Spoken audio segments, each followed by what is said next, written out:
Muna si Sir Eddie. Muna yung classmate na rin. Muna yung Starbucks akan. Northern Nunob. No, Starbucks.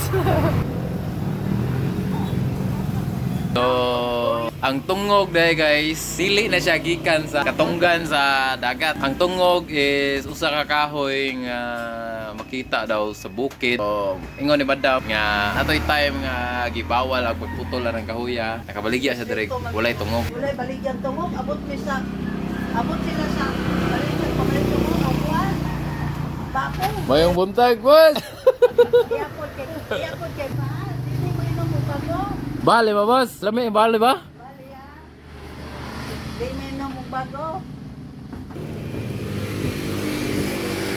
Muna yung tuba ni TBB, guys. Ay. Dapat ang puto-puto ang pagkaon.